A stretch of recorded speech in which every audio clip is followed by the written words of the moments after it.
1. Last year I was living in a single-bedroom dorm that was part of a larger suite which housed 7 girls. The way the dorm was set up was there was a shared living space and bathroom and 4 bedrooms, 2 singles, 1 triple, 1 double. Each bedroom had its own lock on it. You were given the key to your bedroom and a key card, which would unlock the suite. I mention the keys because they're important to the story. Since I was sleeping in a single bedroom, I was the only one who had a key to my room out of any of our suite mates.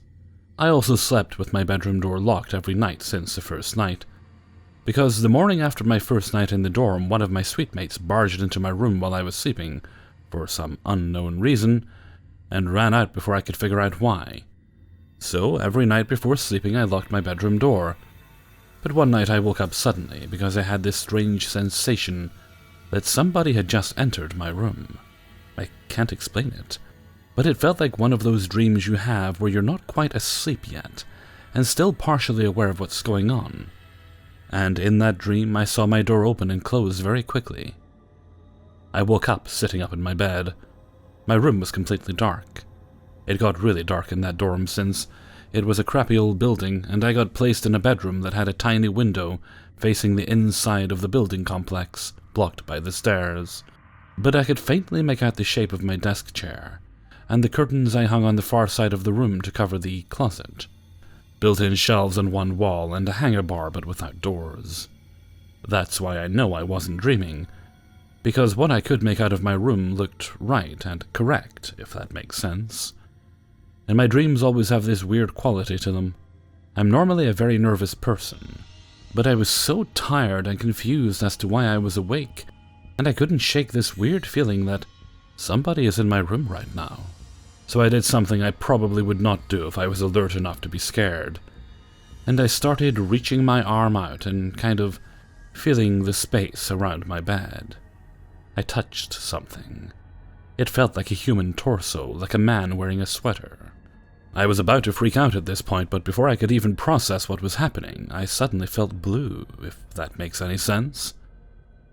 Like I couldn't see my room anymore, I just saw this specific shade of blue, but it's not like a blue light filled the room. I was just surrounded by blue. I have no idea how to explain it. I felt like something was wrapped around me, kind of like being hugged, but my head was being held too, and I could feel myself being gently pushed back down, and my head being lowered back onto my pillow. I didn't exactly hear a voice, but I felt one. Again, that doesn't really make sense, but I don't know how to describe it in a different way.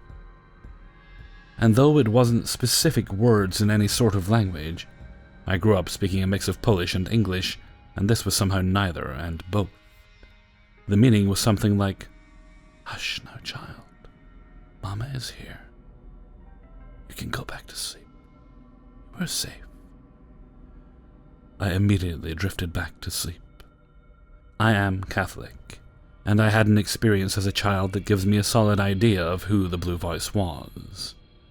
When I was little, I woke up in the middle of the night to use the bathroom, but since I was scared of the dark, after I was done I was too spooked to walk back to my room. I then saw these blue lights start appearing seemingly out of thin air. They came together and formed the shape of a woman, which I know to be the Virgin Mary. I didn't recognize her as the Virgin Mary as a kid, but I remember being soothed by the presence, not frightened. Years later I learned that the Virgin Mary's silhouette is blue. I believe that there was some ghost or spirit or other entity in my dorm room that night. Maybe malicious, maybe not.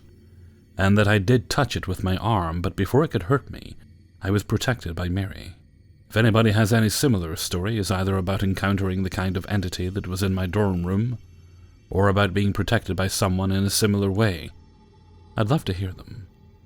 And I hope my story is helpful. It is not my intention to isolate non-Catholics either. I'm just writing what I experienced. 2. So this happened to me a long time ago, when I was 10 years old, 26 now, but I remember it so vividly I still think about it frequently. It really had a frightening impact on me. My family owns 2 farm properties near a really small town in Ontario. We don't live there, but we use the main property as a vacation home. The second property next to it is an almost vacant lot that we own for some reason. I say almost vacant because there is a really old decrepit house on the property still. We call it Bethel. Bethel was always such a fun and fascinating place. This house, I'm guessing built in the really early 1900s, was seemingly just abandoned. The kitchen still had all the kitchen supplies and equipment, down to jars of pickled fruits and vegetables stocked. There were mattresses and bedding left behind, chairs, a small table. Outside of the house, there was a frame of a really old car just sitting and rusting.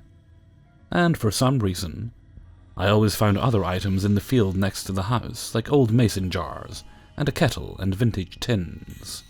I never really understood why all of that was still there. I know my family just bought it like that. I remember being told that there was a fire and the house was so damaged, the family just packed up and left. I don't know if that was true, and it was falling apart in so many ways, it was hard to see what could have caused them to leave. Anyway, despite this place sounding incredibly creepy and haunted, it surprisingly always felt very calm and peaceful. In fact, I've had more paranormal and scary experiences on our main property that we use for vacation, so I would always go down and play at Bethel as a kid and explore, looking for more left-behind items. So one day my mom, my cousin, and I decide to walk down the road to Bethel and explore. Everything goes fine. We are there for maybe 30 minutes, then decide to head back to the main house. My mom and my cousin walk ahead of me on the dirt road on the way back. Suddenly, I feel the absolute need to look behind me, like I felt like someone was right there. I look behind me and see a little girl in an old yellow raincoat, with an expressionless, almost washed-out face, just standing in the middle of the road staring at me, about 30 feet from where I was standing. She looks 5 or 6 years old. I turn around and yell for my mom, and she just tells me to catch up with her and my cousin. Like they didn't see this girl when they turned around to me. I look back again.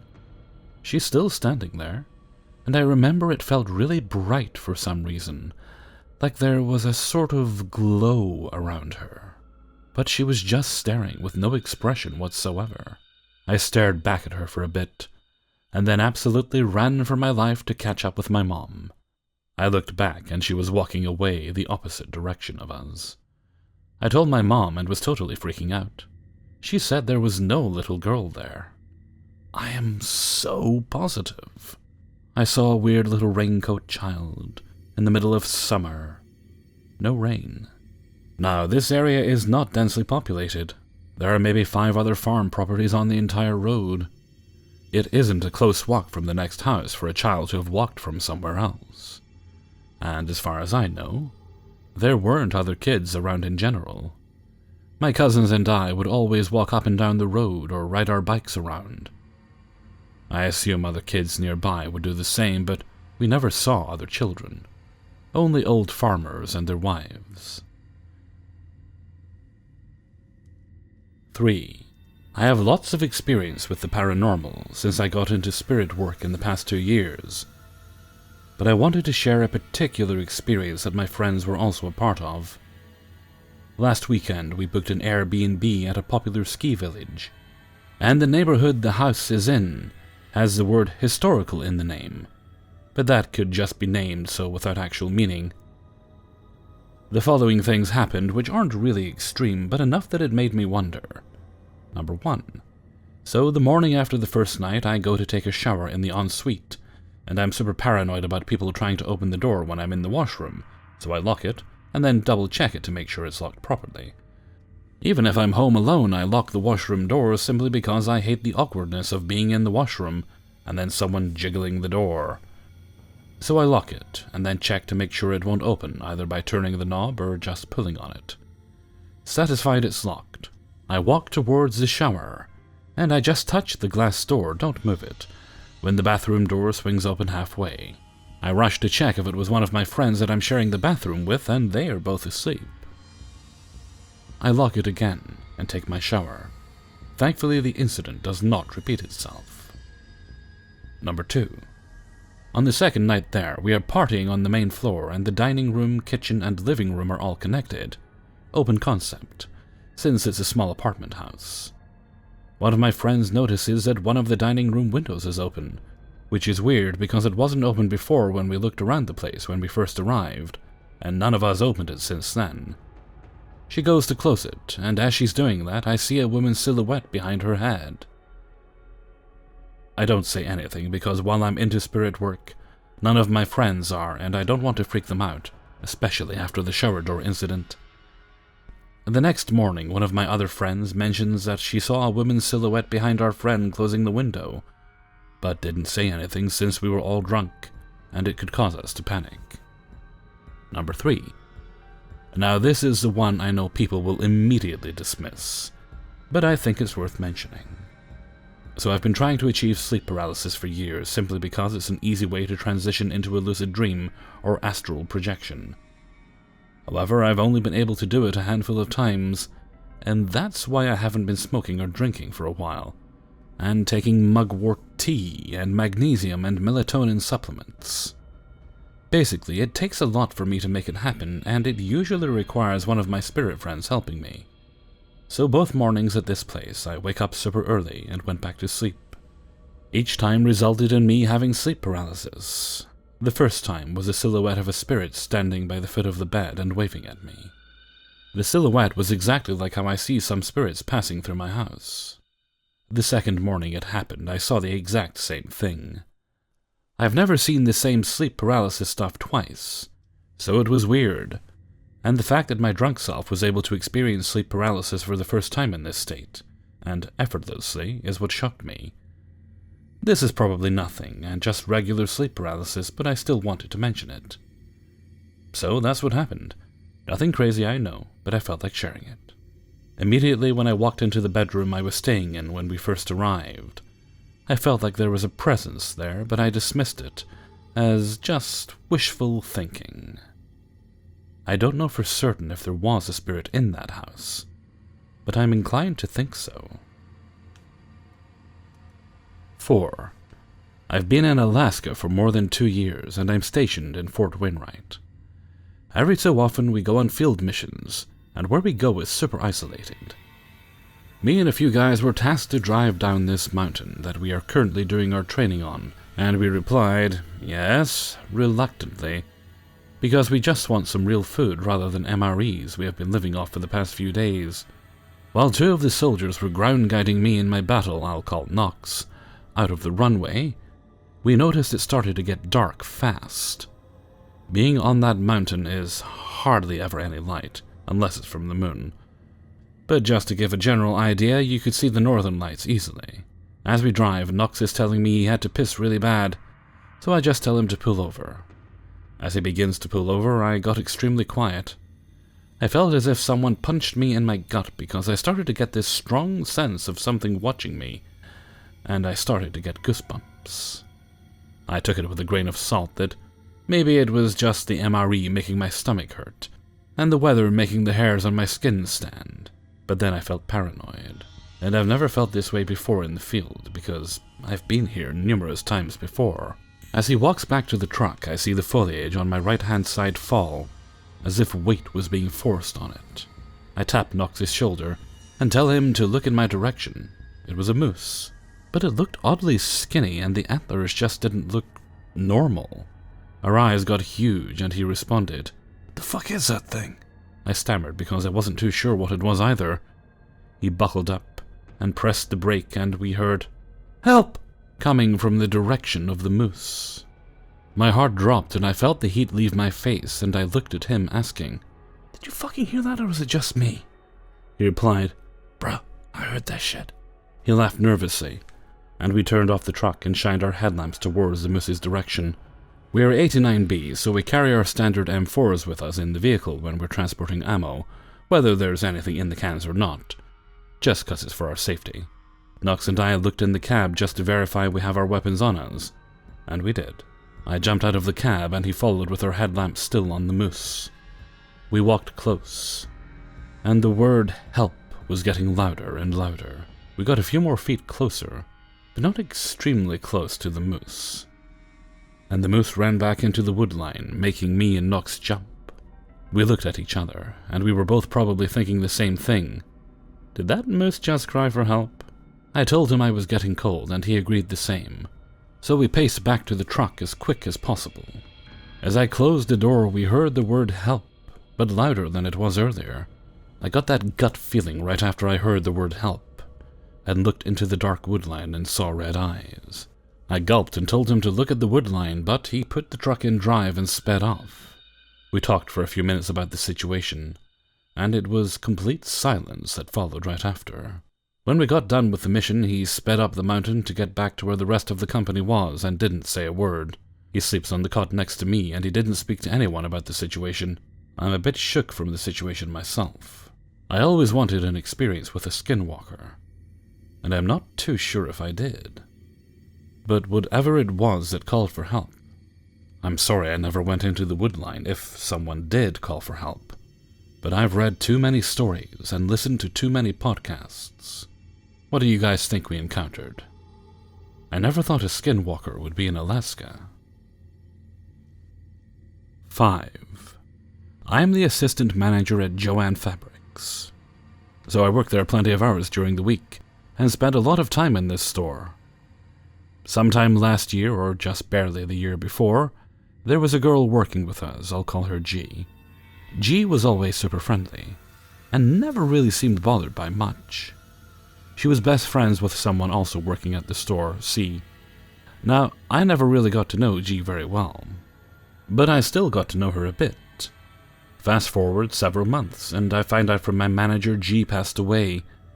She died in a really bad car accident. C was out of work for a while. Understandable, since her best friend of I think 13 years had just died. Now, fast forward a few months, I found out that C has apparently spoken to G. I'm super spooked, but I ask her how. She basically says through a pendulum. The best way I can describe what that is a necklace with a point to it that answers yes or no questions when you're holding it. So I definitely find it interesting. While C and I were closing one night, we hear some odd noises coming from our upstairs. Now upstairs is basically where we keep extra shelves and baskets. We try not to think much of it. But there was one point that it came down, and just the sounds of someone walking around the store, even though we had just closed. We looked around to see if we could find the customer, but there was no one there. After we finished closing the store, we sat outside. I had to wait for my ride, and she said, "We could ask if there's someone there." She pulled out her pendulum and started asking questions. I was curious, but extremely skeptical. It seemed to be answering questions, but I just put it together as, she has to be moving it. Things like, "Are you a nice ghost?" It would answer yes. "Are you someone we know?" It answered yes. We didn't think it could be G at the time. Why would she be there? Now, while there's plenty of small little hauntings I could go over, I'll go over the ones that made both my manager and I certain. Here's the thing. I never brought this up to my boss. I knew she'd probably disapprove, definitely disagree. So I felt like I was just making mountains out of molehills. Things like when I'd walk into the store by myself in the morning, and when I'd walk by the Cricket vinyl aisle. I'd hear a motion, and then a vinyl would come off the hook, and roll down the aisle at me. This happened twice, 2 separate mornings. Another time I was putting on iHeartRadio. I was changing it to a station that I liked, and all of a sudden there was just static in the radio. And I swear there was a voice that just said, "Fuck you." Guys, I've never had such painful goosebumps in my life. So I switched stations, and the music came on. The last thing that put the nail in the coffin, so to speak, was when my boss came to me. She has heard of some of the funny, "ha-ha, we're haunted" gossip, and wanted to hear about some of my experiences. She was so dead serious, and told me what happened when she had opened that morning, and another morning. The first thing she experienced was when she heard someone walking around in the store from the back room. She looked up at the monitors we have in the back, and saw someone slowly walking down the jewelry aisle. She walked out there, phone in hand, to call the police, called for them, and saw there wasn't anyone. She went to the back room, looked at the monitors again, and they were still there, just standing now near jewelry. She went and turned on the lights, and it was gone. She described it as just the head and maybe shoulders of an almost grey shadow. The second appearance she described was again only in the morning. We have 2 bathrooms that are right next to the back room door. They're one-person bathrooms, so they have those heavy doors that just make a big clank noise when shut. Only one of the bathrooms has a fan that starts when opened. Well, she was counting the drawers when she heard the clank of the door shut near the back room. She goes out to check, and can see the light under the door and the fan going in the bathroom. She knocks on the door, and the light and fan turn off. She opened the door. No one there. She told me she was just shaking and called her husband and told him what was going on. He came to me later, talking about one morning when he was visiting her at the store. He was standing near the cricket vinyls, and with no one there to touch them, saw 3 of them just suddenly start swaying back and forth on their hooks. Now he believes in ghosts, and told me and my boss, "I'm very certain that it has to be G." And we were both taken a bit aback. Why would she haunt the Joannes she worked part-time for? But he told my boss, just say hello to her in the morning next time. Let her know that you see she's here. She'll slow down and all this. Guys, my boss told me the next morning she just walked in and said, "Hello, G." And nothing spooky happened. Not for me, or for her, or anyone else that I know of. I've experienced some spooky haunting stuff before, but this one is just so odd to me. In a retail store. I just can't figure out why she'd haunt Joanne's. I thought it was because of C, her best friend, but she's quit now and is working somewhere else. There were speculations that she might have been stealing from the registers, but there wasn't really any evidence to back up all the claims. Even so, she wouldn't haunt a Joanne's for that, would she? Hey everybody, Hellfreezer here, and thank you very much for listening to 5 True Paranormal Stories, episode 160. And thank you very much to everybody who allowed me to use their stories in this video. Eternity Trapped in Retail. A punishment too cruel even for Dante. Okay, you guys got this on Friday. I'm going to be spending a little bit of time this week researching what I want to do for Halloween. I think I'm probably just going to pick a good story, a good lengthy story, something popular but within the public domain, and record that. I have a few ideas. I'm leaning towards Poe. There are some Sherlock Holmes things which, while they aren't strictly horror, they kind of sneak into that vein a little bit. So there's something there I could do. I'll look at Lovecraft, but he's difficult to deal with when you're under time constraints. I mean, some of the things he's done I would probably have to rewrite, but that seems really arrogant, especially when it's someone who's regarded as quite as iconic as he is. We'll work something out. I'll keep it a surprise. Okay, and with that I'm going to head off for now, so until next time, thank you very much for listening, and take very good care of yourselves.